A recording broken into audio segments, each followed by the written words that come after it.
We hope you enjoy today's story. Who would have thought that the birth of my first grandson would lead to the possible destruction of my 24-year marriage to Jane? I'm sitting in the back seat of a rented company van a little further down the street from my daughter's house. I hope that what happens next won't put an end to what I considered a very loving and wonderful marriage. According to my daughter, Sarah Jane usually goes for a long walk. Run around noon on the days she visits her grandson. Sarah says Jane usually returns about an hour later, looking quite flushed after her workout. I'm here to see what Jane's workout entails. My name is Bill Jones, and just a month ago, I was living the dream. My business is thriving. I'm 47 years old, and I'm 47, and I own a manufacturing plant. We're about to receive a new patent that will totally change one of the plastic extrusion processes. If everything goes as planned, I'll make millions from the patent, and I'll still get a cut of the profits. I'm an inventor, and I've got 5 other investors who helped out with the development. Besides my work, I thought my personal life was everything I could dream of. Like I said, my wife seemed to love me. In our life together, we have one child, Sarah, whom we both proudly call our daughter. Sarah met, married, and got pregnant by a wonderful man 10 years her senior right after college. The most amusing thing about Sarah is how effortlessly she became she's a great mom and wife. Here's a girl, actually a woman, but she'll always be my girl. She graduated with honors and was determined to take the financial world by storm. Her graduation gift from her mom and me was a 6-time mother and homemaker here. This is a girl, actually a woman, but she'll always be my girl. She graduated with honors and was determined to take the financial world by storm. Her graduation gift from mom and me was a 6-week tour of Europe. It was her reward for finishing college in 3 years, saving us a lot of money. While most of her peers spent their spring and summer breaks at the beach, Sarah met her future husband in Europe. She claims it was love at first sight, something she hadn't deemed possible before that first even in Madrid. She also insists it was fate. Jim Taylor hailed from Jane's hometown of Olympia. After finishing college in 3 years, she went on a week-long tour of Europe. It saved us a lot of money. While most of her peers spent their spring and summer breaks at the beach, Sarah met her future husband in Europe. She says it was love at first sight, which she hadn't thought was possible. Even in Madrid, she insists it was fate. Jim Taylor was from Jane's hometown of Olympia. When Sarah returned from her European tour, she moved into her grandparents' house. 6 months later, she was engaged to Jim. 18 months after that, she married him and became pregnant with our first grandchild. Jane couldn't have been more thrilled. She immediately cut back her hours at work to spend time with Sarah and the baby. So now you know that my work life is great, and I'm a very happy dad, granddad, and father. So, Sarah returned from her European tour and moved in with her grandparents. Then, 6 months later, she got engaged to her boyfriend, who was in the gym. 18 months after that, they got married, and she got pregnant with our first grandchild. Jane couldn't have been more thrilled. She immediately cut back her hours at work to spend time with Sarah and the baby. So, now you know that my work life is great, and I'm a very happy dad, grandfather, and father-in-law. That brings us to my marriage with Jane. Jane and I met at Washington University. I was a senior, and Jane transferred there from Washington State. We had classes together, one of which was required for a college degree. Jane has been and remains a very attractive woman. She's 5 feet 4 inches, has an athletic build, and has been running since high school. She's got a stunning smile and beautiful brown eyes. I was smitten the first day I saw her, but after a few conversations after class, I thought she seemed a bit reserved. I gathered enough courage, and she accepted my invitation to go somewhere. One date led to another, and everything was falling into place for a long-term relationship. She's got a gorgeous smile and eyes that are like brown diamonds. I was hooked as soon as I saw her, but after talking with her a few times after class, I got the feeling she was kind of reserved. I got up the nerve to ask her out, and she said yes. We went on a few dates, and everything was going great. I had a feeling she was holding back, and after 3 or 4 dates, I found out why. She had a really tough breakup recently. She had been dating this guy for 2 years in high school and then 2 years in college, and he was caught cheating on her with another girl. She put up with it for almost 3 months before finally telling him he had to choose. By that time, he was acting pretty full of himself and just said he wanted a threesome. Jane finally got fed up. Jane and I had a second chance at romance after she dropped out of school and transferred to the university. She never brought up the topic again, but I think it had touched her deeply. I'm pretty sure Jane and I had a good marriage. She was a faithful, loving wife for the next 23 years. We never went to bed without resolving minor disagreements. After that, she dropped out of school and transferred to the university, which I think led to our second chance at romance. The topic seemed to touch Jane deeply, and she never brought it up again.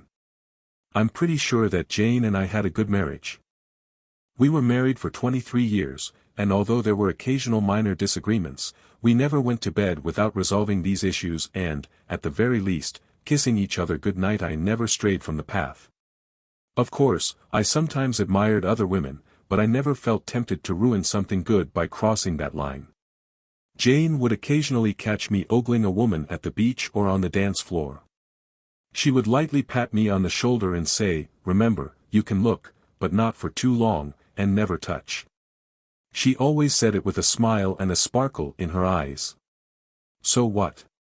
We were always good about saying good night to each other. I never went out of my way to do anything wrong, but I'd sometimes find myself looking at other women. Jane would give me a little pat on the shoulder and say, "Remember, you can look, but not for too long, and never touch." She always said it with a smile and a twinkle in her eye. So what happened when Sarah's son, William, was born? Yes, named after me. Jane decided she needed to spend time with Sarah and little Bill, as we call him, once a week. Jane would get into her car and drive 100 kilometers from our home in North Seattle to Olympia. It's not far, but anyone who's driven that stretch knows that the journey from point A to point B takes hours. After a couple of months of back-and-forth trips on the same day, and as winter approached, Sarah bought a sleeper sofa and put it in their office so Jane could stay overnight. This meant that Jane could head south in the morning on the first day and be back home before rush hour on the second. I used the evenings when Jane wasn't home to work on the patent. This new routine worked so well that Jane continued to stay overnight in Olympia, even after the weather improved the following spring. On Saturday, June 27th, little Bill had his Sarah bought a sleeper sofa and put it in their office so Jane could stay overnight. Jane could head south in the morning on the first day and be back home before rush hour on the second. Used the evenings when Jane wasn't home to work on the patent. This new routine worked so well that Jane continued to stay overnight in Olympia even after the weather improved the following spring. On Saturday, June 27th, little Bill had his first birthday. Sarah and Jim planned to throw a party in the bar in their large backyard to celebrate the occasion. During the picnic, 2 minor incidents occurred, and both played their part in piecing together the fragments of this mystery. I sat in a comfortable lounge chair, sipping cold beer, when Jim and Sarah joined me. They noticed me staring at Jane. Jim spoke first. "You're a lucky man, Dad. I must admit. I followed my father's advice and looked." Sarah and Jim decided to throw a birthday party in their backyard bar. During the picnic, 2 minor incidents occurred, and both played their part in piecing together the fragments of this mystery. I was sitting in a comfortable lounge chair, sipping cold beer, when Jim and Sarah joined me. They noticed me staring at Jane. Jim spoke first. "You're a lucky man, Dad. I must admit, I followed my father's advice and looked. I looked at Sarah's mother to see what my future wife would look like at 40. Before proposing, Sarah patted him on the shoulder, just as her mom always did to me. "You're a pig. I can't believe you'd say that. What if my mom wasn't such a babe? Would you have dumped me?" I tried to save Jim. "It's true, Sarah. I did the same. Just one look at your grandma convinced me your mom was an angel." With those words, Sarah hit me on the shoulder. "All right, Dad, but what? We girls are supposed to look at our dads. In that case, I prefer admiring the shiny bald spot." The three of us glanced over at Jim's father working in the bar and laughed. Jim's dad is a great guy and handsome, but he's dealing with male pattern baldness. He's trying to grow out and comb over his hair right now. The wind was blowing it, and he looked like a future president. Well, anyway, you're right, Jim. I'm a lucky guy. How many men are married to a 45? The 30-year-old woman with the body of a 30-year-old replied, she must be in great shape, considering how much she runs every day. She's here. Mom heads out at noon and spends at least an hour running to the waterfront and back. I don't know how she does it. She runs at home at least 4 days a week, once or twice a week. I join her outside, and she pushes me hard. She runs 6 kilometers at a speed of 7 minutes per kilometer. The woman, who is 30 years old, said that she must be in great shape, given how much she runs every day. She's here. Mom heads out at noon and spends at least an hour running to the waterfront and back. I don't know how she does it. She runs at home at least 4 days a week, once or twice a week. I join her outside, and she pushes me hard. She runs 6 kilometers at a 7 minute per kilometer pace. I think this fall, she's going to try a half marathon. You have to give her credit. Around this time, Jeff, Jim's father, gathered everyone and started serving corn on the cob grilled in its husk and burgers, including some amazingly tasty veggie burgers, the first ones I've ever had. I sat with Jeff and Jim. We compared. The pace was slow, but steady. I think she's planning to try a half marathon this fall. You have to give her credit. Around this time, Jeff, Jim's father, got everyone together and started serving corn on the cob that had been grilled in its husk, as well as burgers, including some tasty veggie burgers. The first ones I'd ever had. I sat with Jeff and Jim. We compared work notes. Jeff had a restaurant supply business, and he was grooming Jim to take it over when it's time for him to retire in 10 years or so. After eating, I went inside to get a couple of beers for the three of us. Just as I was about to step out through the door into the backyard, something caught my attention inside. I saw the house behind Jim and Sarah. I took a step back into the house and focused my gaze, and sure enough, I saw Jim and Sarah's neighbor from the backyard standing by the window on the upper floor, peering into our yard through binoculars.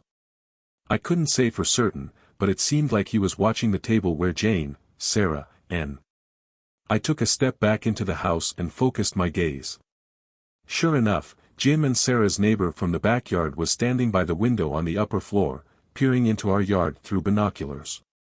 I couldn't say for certain, but it seemed like he was watching the table where Jane, Sarah, and Jim's mom were sitting. Creepy. When I returned through the door to the backyard, the neighbor quickly lowered his binoculars and stepped away from the window. Jim, what's up with your neighbor behind you? I just saw him looking this way through binoculars. Both Jim and Jeff grabbed their beers and looked at me as if to ask, what the hell is that, Alan Ross?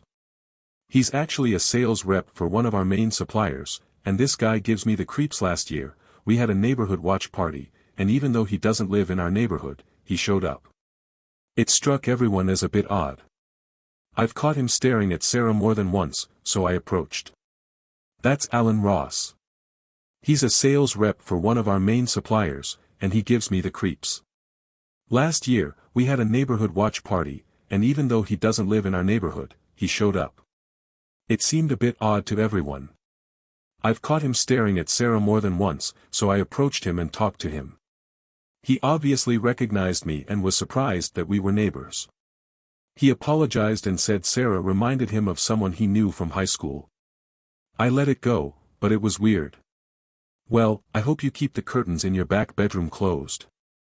What an idiot, but something about this rang a bell in my head. The day had been a long day, and by the time Jane and I headed home, I had forgotten about the neighbor. I only remembered on Sunday morning, when Jane was out for one of her runs and I was on my second cup of coffee. So I walked over to the bookshelf and pulled out one of Jane's high school yearbooks. We keep all these nostalgic things, along with photo albums, in the study. I searched for the name Alan Ross and found a handwritten note in the margins. It read, Jane, these have been 2 wonderful years with you, and as your favorite song goes, we're just getting started. I look forward to the next year at WSU and all the years to come. Your eternal love, signed. It was Jane's ex-boyfriend lived right behind Sarah and Jim. I wondered if she knew, and why didn't she say anything? I had so many questions, but I didn't know how to ask them. Then Jane came home and took a shower. By the time she came downstairs, I had a fruit and yogurt smoothie ready. Jane looked so fresh, blushing, and radiant. She looked so beautiful that I almost chickened out, but I held my breath and asked the million-dollar question, Jane, do you know someone named Alan Ross? Jane's response was so smooth that, looking back, it seems like she almost anticipated this question and was ready for the answer. I knew Alan Ross in high school, and we even dated for a while. Why do you ask? Jane's answer caught me off guard, so I decided to play the rest of the hand openly. He lives with Sarah and Jim. When Jim noticed Ross looking at Sarah, he called him out, and Ross said she reminded him of a girl he knew in high school, considering how much Sarah resembles you. Jane's response was so smooth that it seemed like she had totally anticipated this question and was ready for the answer. I knew Alan Ross from high school. We even dated for a while. Why do you ask? Jane's answer caught me off guard, and I decided to play the rest of the hand openly. He lives behind Sarah and Jim. When Jim noticed Ross looking at Sarah, he called him out, and Ross said she reminded him of a girl he knew in high school. Considering how much Sarah resembles you at that age, I thought maybe you were the girl he was talking about. It's possible, but why bring it up? Did something happen? No, but I thought I saw him watching us yesterday from his house. It just seemed a bit strange. That's all. Then events cascaded to this moment when I sat in this rented van. Firstly, the next time I went into the study, Jan's high school yearbook for the graduating class wasn't on the show anymore. It was like a punch to the gut. I had to sit in my leather chair and catch my breath. What the hell was going on? That's when I remembered Sarah's comment from yesterday's lunch. Mom goes out for a run every day for an hour. The implications were too dreadful to think about. Should I confront Jane? Should I talk to Sarah, or maybe even hire a private detective?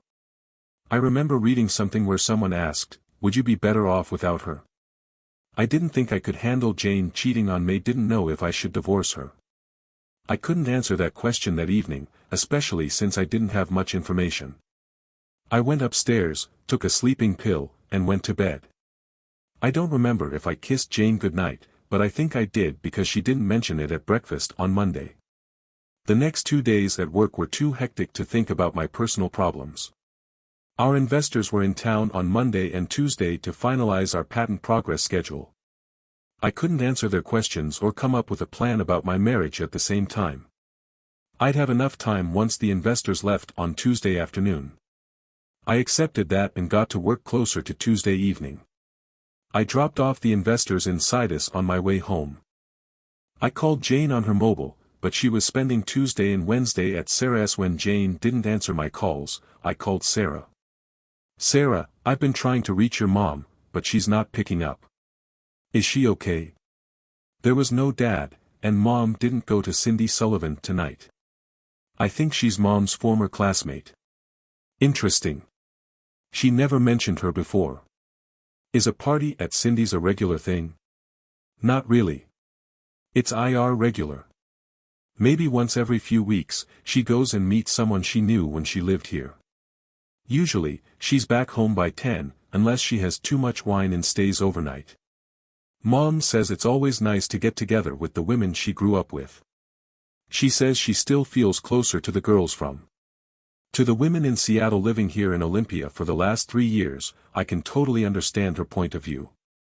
Yeah, it's too bad your mom never really liked Nordstrom fans. She always felt more comfortable in jeans and boots. Maybe when I retire, we can make that happen. Do it sooner. Dad, Jim and I are planning on having more kids, and it would be great if all 4 of their grandparents lived nearby. Sarah, you never cease to amaze me. I never imagined my little I'd be talking about having a bunch of kids who just found the man of my dreams and discovered that I enjoy being a mom. You and Mom can take a big part of the blame for that, all right? Sarah, I'm hitting the road now. It's a good night, and I think I'll jump on the Harley and take a long ride this evening. Let your mom know I won't be answering calls because I'll be on the motorcycle. Good night, Dad. Ride safely. That it was a good night for a ride, and I had a destination in mind for tonight's trip. By the time I arrived at Alan Ross's house, it was already dark. There was just enough light to slowly pass by his house and see the red Mustang Boss 429 in the driveway in front of the two. I called to let him know I'd be on the motorcycle. I said good night, Dad, ride safely, that it was a good night for a ride, and I had a destination in mind for tonight's trip. By the time I arrived at Alan Ross's house, it was already dark. There was just enough light to slowly pass by his house and see the red Mustang Boss 429 in the driveway in front of the two-car garage, and no signs of James's Volvo. I was almost ready to accelerate when something made me stop. The license plate was one of those expensive, state-issued ones. The plate had a WSU Cougar emblem, and the license number was Ross Boss. Why would a guy park his expensive sports car in the driveway instead of the garage? I rode down the street for about a block and a half to the school. In front of it was one of those roundabouts for school buses. I parked the motorcycle. And pretended to be working on the Harley, just in case. I took off the seat. I kept an eye on Ross's house, pretending to be distracted. Unfortunately, that didn't work either. Olympia is still a small enough town for a guy on a motorcycle to attract attention. About half an hour later, a police car pulled up nearby. Need anything? The officer asked. Not really, but thanks for asking. I thought I might have a short circuit in the electrical system, but it turns out the last mechanic. I kept an eye on Ross's house while I pretended to work on the Harley. I took off the seat, but that didn't work either.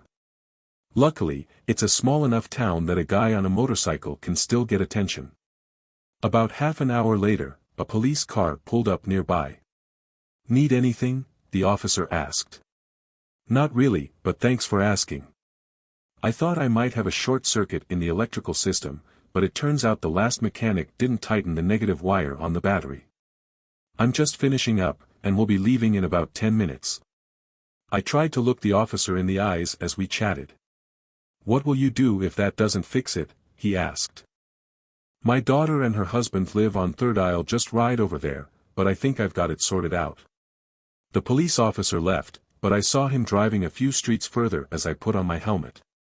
The motorcycle was running and the headlights were on, so he left me alone, which was great. It was already pretty dark, and Ross's Mustang wasn't moving. The next step promised to be difficult, and perhaps more than awkward if I made a mistake and got caught. I headed towards Ross's house at a decent speed, enough to kill the engine and pull up to the front of his house. I parked the motorcycle, dashed up the driveway, and had to tiptoe to peer inside the garage through the windows. At the top of the garage door on the right was a Mercedes S. The Class convertible on the left was my wife's Volvo. I don't know how I did it, but I guess the last few days made me think I'd find exactly what I did. It wasn't a huge surprise, but I had enough nerve to go back to the Harley, start it up, and take off like a bat out of hell. I rode for 20 minutes, pulled into a tavern near the military base, and pulled out my cell phone. This time, Jane answered. Bill said, you were out riding. Hey, what's up with you today? How's it going? I'm at Cindy Sullivan's place. She's an old friend from elementary school and high school. I'm thinking I'll probably end up spending the night here. I had a couple of glasses of wine, and it looks like I might have overindulged. I feel alright, just not sure I want to take any risks. But hey, it's a good idea. I really wanted to talk to you tonight because the meeting with the investors had a couple of problems. I'm flying out tomorrow, and then we'll be back. Hey, I'm sorry to drop this on you at the last minute, but I'll miss you if you're not around. Is it okay if I stay here in Olympia until you get back? I hate being home alone. Go ahead and stay with Sarah. I'll let you know before I fly back home, which should be no later than Saturday. Take care, goodbye, Bill. I love you. Damn, why did she have to go and say that? It just made her betrayal worse. Of course I hadn't planned on leaving town, but I just didn't want to deal with Jane while I sorted out the rest of my life. I drove home, trying to see through blurry eyes. I'm not weak, but I'm not ashamed to admit that a few tears fell and a string of curses escaped my lips as I thought about 25 years spent with a woman I loved more than myself, the mother of my daughter and the grandmother of our beautiful grandson. I wondered if my life would. I called my business partner on Wednesday to explain the situation and tell him I wouldn't be around for a few days. He was understanding and offered the usual condolences, but I could tell he was thinking about how it would affect our deal. I can't blame him. We were so close to building a small fortune together, and here I am dumping it all on him. Next, I called our lawyer for a recommendation. I called my business partner on Wednesday and explained the situation. I told him I wouldn't be around for a few days, and he was understanding. He offered the usual condolences, but I could tell he was thinking about how it would affect our deal. I can't blame him. We were so close to building a small fortune together, and here I am dumping it all on him. Next, I called our lawyer for a recommendation. I wanted a divorce attorney who knew it had to be a very good lawyer, maybe the best. I didn't want to split millions with a cheating person who might end up with a jerk spending my money on cars and whatnot. The lawyer I was referred to understood the urgency of the situation and agreed to meet with me that same evening in his office. He was upfront about it. I could count on paying him a substantial fee for the meeting outside of business hours. He cleared his schedule and sped up the document processing, and he said it'd be worth the money. I checked into a nearby hotel, just in case she was talking to the neighbor, and called Jane at noon. She didn't answer, but whether she was running away or getting with Ross didn't matter. I just wanted to avoid any conversation. I left her a message saying I'd be busy with meetings, but would call her that evening. I met with the lawyer that evening. He took charge of everything. Obviously, he had dealt with similar situations before. He listened to my tale of woe and my desire to move forward without risking my scalp. He said the documents would be ready by Friday morning and gave me a checklist for how to break up bills, close items, and notify Jane. He was like, "Are you sure you want to do that to Jane?"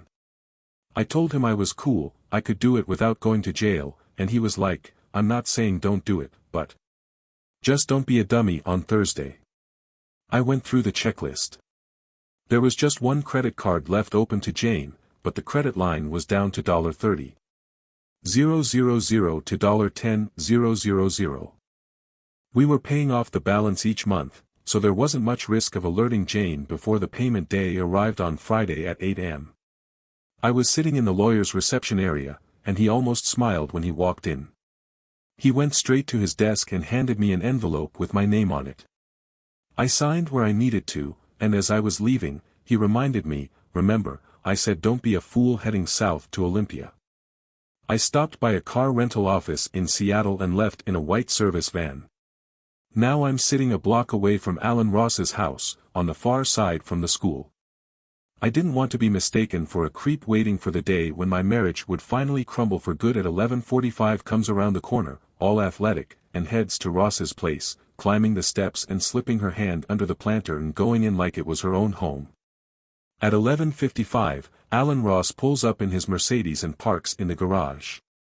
56 I pull up in the van to Sarah's house. Sarah is surprised to see me, but not as much as when I tell her why I'm here. I try to explain it to her in a way that wouldn't shock her, but that's probably unrealistic. I asked her to call her husband, Jim, and meet us at home as soon as he can leave. I knew that when it all ends, Sarah would need Jim's strength. "No, Dad, this can't be real. Mom loves you. She'd never cheat. I can't be that naive. If she were cheating, I'd know. I'd give anything to be wrong. I've loved your mom for over 25 years. Damn, we were planning to celebrate our 25th anniversary next year. But let me tell you. You know what I saw." I told Sarah all the evidence I had at that moment, but she still wouldn't believe me. We took Little Bill out of his crib, drove Sarah's car with Little Bill in his car seat around the corner, and parked in front of Alan Ross's house. Sarah stayed in the car, and I walked up to the front door with an envelope made of thick paper. I had to call Ann. Knock before that jerk in a robe opens the door. "Who the hell are you, said the nice guy, "I'm Jan's husband. Would you please call her to come to the door? I want to talk to her." He stood there with his mouth open.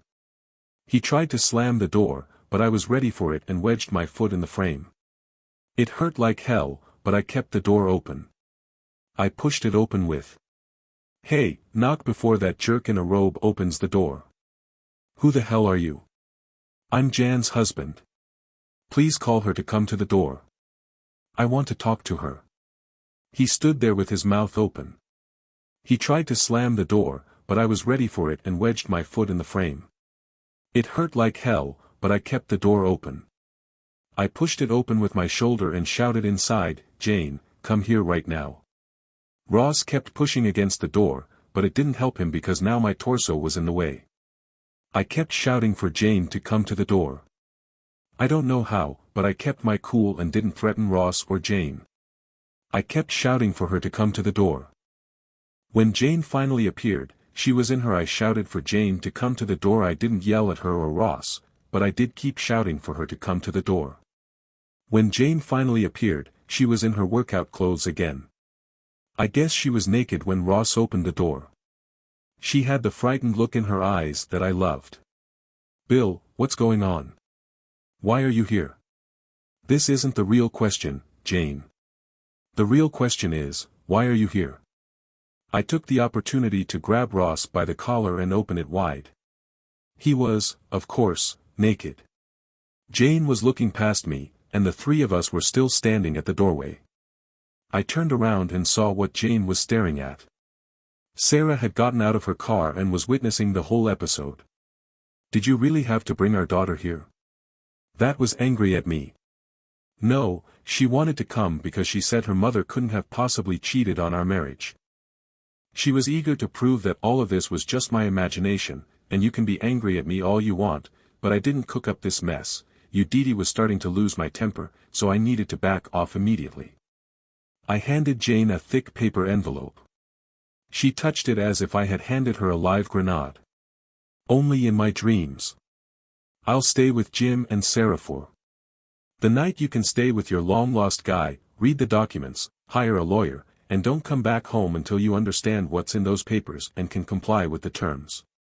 I'll ask Jim to bring your suitcase and personal belongings from their house. I don't know what Sarah and Jim are going to do next. It's their decision, but you and I are Jane. I'm sorry, but I think you and Jim are getting divorced. I heard that you two were having problems, and I guess things got so bad that Jim slammed the door when he left. I'm sorry, Dad, but I don't think I can handle this. I'm going to take us back home." Sarah practically collapsed into my arms as I opened the passenger door for her. Life was terrible from that moment on. In the following months, I don't think it compares to how much worse it was for Jane. Jim was shocked when he heard about Jane and Alan Ross. He was so angry that for several months, he refused to let Jane into their home or allow her to see her grandchild.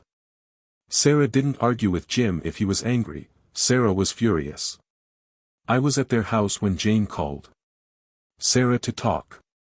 Sarah essentially called her own mother everything but a crap and told Jane that she might never forgive her for breaking her father's heart.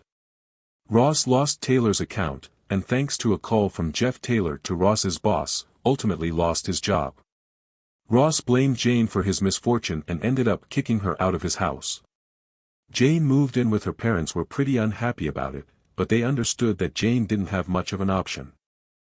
The divorce was finalized in 6 months, and my legal team made sure that Jane didn't get anything from the patent sale. They managed to protect almost all. Jane's parents weren't too happy about the situation, but they understood that Jane didn't have much of a choice. The divorce was finalized in about 6 months, and my legal team made sure that Jane didn't get anything from the patent sale. They managed to protect almost all the money because the patent was sold to a foreign company and my share was placed in an offshore trust. I'm not sure how it all worked, but it cost me a 6-figure sum to make it all work. But it kept the money from falling into Jane's hands. She did get a lot, though.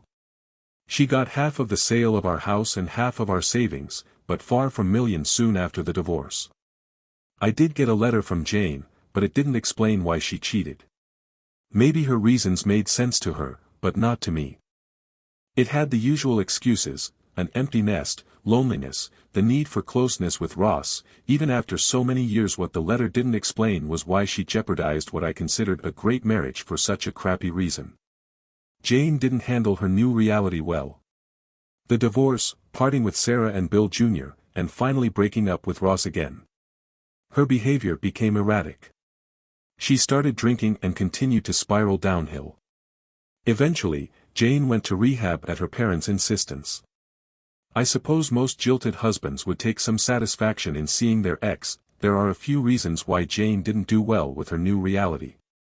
The divorce, parting with Sarah and Bill Jr., and finally breaking up with Ross again. Her behavior became erratic. She started drinking and continued to spiral downhill. Eventually, Jane went to rehab at her parents' insistence. I suppose most jilted husbands would take some satisfaction in seeing their ex-wife who cheated get what she deserved. There are moments when a slight smile creeps onto my lips at the thought of her suffering, but let's face the truth. I loved this woman for so many years. I tried to shield her from pain for so long. How could I just stop caring about her? I thank God for the support I received from my children. Maybe I felt uneasy because I destroyed my ex-wife. I felt a little guilty about what I did to my ex-wife, but I didn't feel bad about what I did to Ross. I even laughed at a couple of Jim's actions. One evening, Jim peeked over the fence and saw Ross having fun with a young woman. Jim walked over to the fence, beckoned the woman over, and started asking her what I thought. It was funny when Jim peeked over the fence one evening and saw Ross hanging out with a young woman. Jim walked over, beckoned the woman over, and started asking her what it was like to be with a guy who slept with a married woman and then dumped her when she needed him. Jim chuckled as the woman walked out through the side gate. He watched Ross come out of his back door with 2 glasses of wine in his hands, scanning the yard for his companion. Jim did the same. A few weeks later, when Ross was entertaining a group of friends in his backyard, Jim stood by the fence and asked the group what they thought of their scumbag friend. But the last straw for Ross came a month later, when I was helping the kids move into their new home. Sarah had to leave Ross, and they needed a bigger place since Sarah was pregnant again. Ross was in the backyard mowing his lawn. I told Jim to wait a couple of minutes, then start recording the scene on his smartphone, but to make sure to cover the microphone with his thumb. I hopped over the fence and joined the group. I started talking to Ross in a low voice about the fence. I said a few things to rile him up. He got so angry that he took the bait. Jim captured it on video. I stood there with my hands down by my sides when Ross threw the first punch. I was ready for it and bent down enough to only catch a jab. I was standing there with my hands at my sides when Ross threw the first punch. I was ready for it and bent down just enough to catch a jab. The first punch from a turn hit Ross right in the nose. I could hear the crunch of bones and see blood, and my heart started pounding. The second punch landed squarely on Ross's solar plexus. He doubled over and started to retch. I had to step back quickly to avoid getting my shoes dirty. The first punch from a turn hit Ross right in the nose. The crunching sound and sight of blood made my heart beat faster. The second punch landed squarely on Ross's solar plexus. He doubled over and began to retch. I had to step back quickly to avoid getting my shoes dirty. With his bile as he bent over, heaving, I grabbed him by the ear, twisted him toward hell, and whispered, "You won't be so lucky next time. Next time, you'll get seriously hurt." Ross was still over when I walked out of his yard through the front gate. Somehow, his Mercedes started up. Childish, I know, but it just seemed right at the time. I immediately went to the police station with Jim. My story was that Ross invited me to his yard. I thought it was to apologize, but when I got there, Ross swung at me, and I was just defending myself. Jim showed the cops his recording. I filed a complaint for assault a few hours later. Ross came out of the emergency room and went to the police station to file a complaint against me under oath. The whole thing came down to a he said, she said, and in the end, I walked out of the courthouse, so free. It's funny, not haha funny. I've believed in the philosophy of win. I've always looked for a way for both sides of a contract to leave the room in good spirits. There's nothing guaranteed in divorce, at least nothing I could point to. It's a losing scenario no matter how strongly you accuse your former cheating spouse. It's been 2 years since that awful day I sat in a rental van. Wish I could say I'd met a 30-year-old bikini model who loved sex and swore me eternal love and fidelity. But we all know life isn't like that. I had 24 wonderful years with a woman I loved with all my heart. I have 2 wonderful children, and I consider Jim my son. I also have 2 grandchildren. Financially, I'm in great shape. You know how many men get taken advantage of by the system and end up living in a 1-bedroom apartment. Bedroom apartment supporting their cheating ex. I was 24 when I met Sarah. I was a bikini model, and I loved sex and swore I'd be with her forever. But we all know life isn't like that. I had 24 wonderful years with a woman I loved with all my heart. I have 2 wonderful children, and I consider Jim my son. I also have 2 grandchildren. Financially, I'm doing great. You know how many men get taken advantage of by the system and end up living in a 1-bedroom apartment, supporting their cheating ex-wife? Too many, but that's not my fate. No, I have enough money to live comfortably and even travel. Currently, I'm spending a month touring Italy.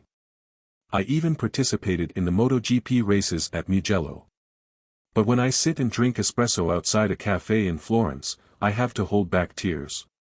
Jane and I always talked about doing this together, going on a motorcycle tour of Italy with no deadlines and just each other.